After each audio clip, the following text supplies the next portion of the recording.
Hi there, this is just one of a number of videos relating to the Hotpoint FDW60 dishwasher, which will involve dismantling and component replacement.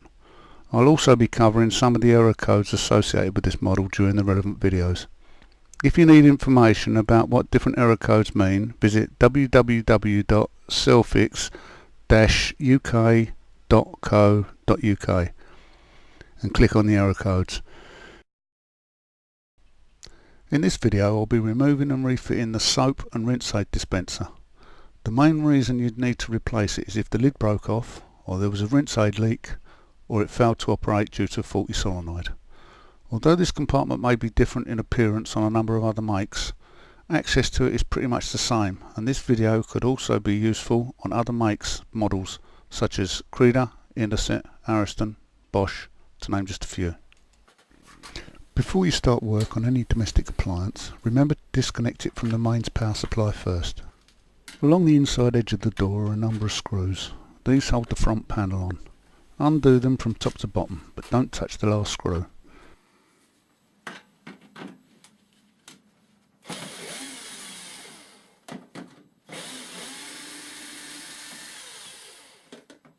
Then do the same on the other side.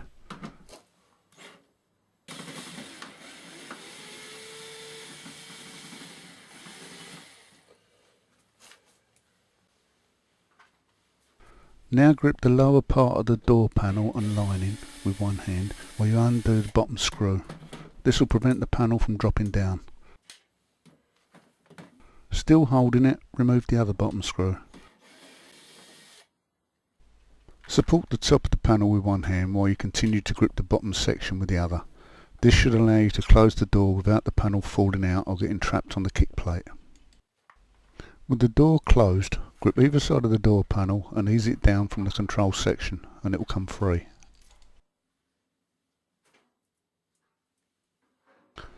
Now remove the polystyrene padding so you can get access to the rear of the dispenser.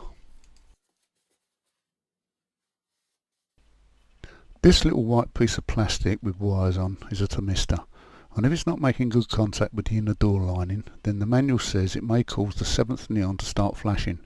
It sits behind a small bracket on the dispenser, so make sure it's touching the inner panel.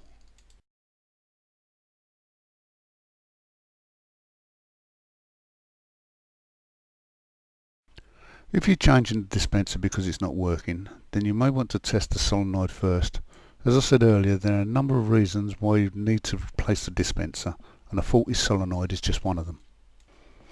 Any testing should be done with the meter rather than just a neon screwdriver. And in this case you can see I'm getting a reading, so the solenoid's okay.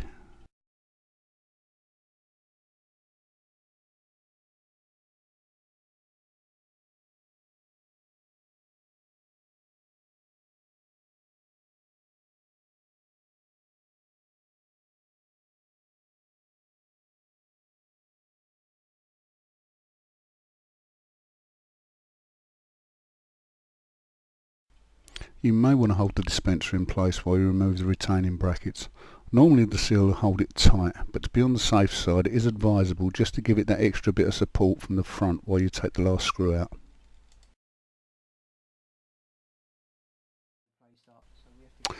If the seal is stuck to the door lining, be careful how you remove it, or you may stretch the seal and have to replace it. If you're replacing the dispenser anyway, then it should come with a new seal, so you've nothing to worry about. The seal sits in a groove around the edge of the dispenser, and providing it's in good condition and located properly, it will form a suitably watertight joint. In most cases these units are not serviceable, so I'm not wasting time dismantling this one.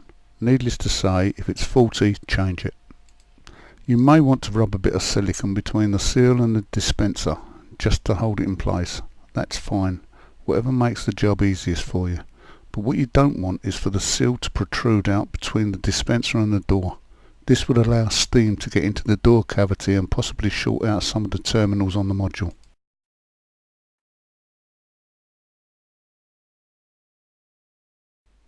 So before you start to fit the brackets and screws, just make sure the seal is fitting correctly with no bits sticking out.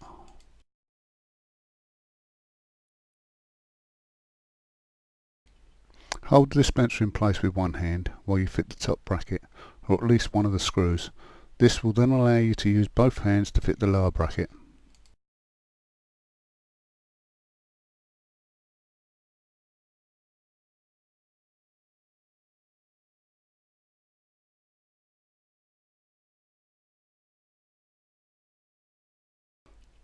Because the brackets rest on the dispenser, you don't have to hold them while you fit the screws. Although the screws have to be tight, don't over tighten them or you may strip the thread. Remember to fit the spring steel bracket on this top right hand corner screw.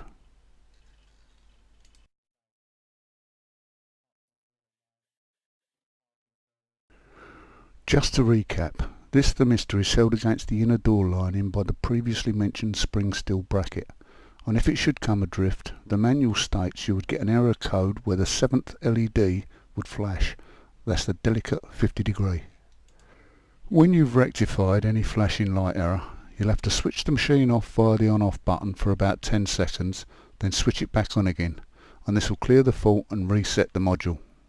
Remember to reconnect all relevant wiring plugs and any attachments you removed before refitting the installation.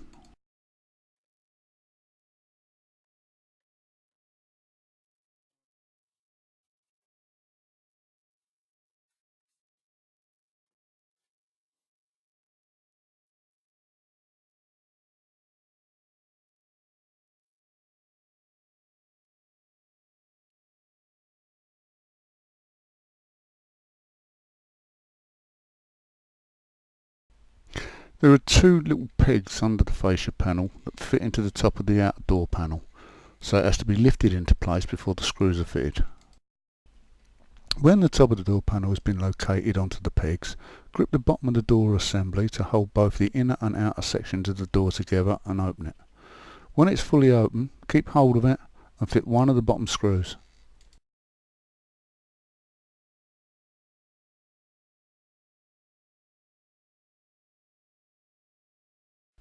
Because the top of the panel is held in place by the two pegs under the fascia panel, it only needs just one fixing at the bottom to prevent it from dropping off. You can now fit the screw on the other side.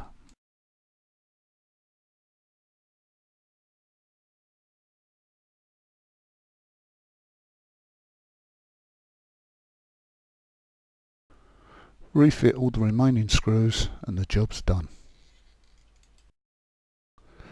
This has been a free information video about a Hotpoint FDW60 dishwasher soap dispenser on behalf of Selfix UK.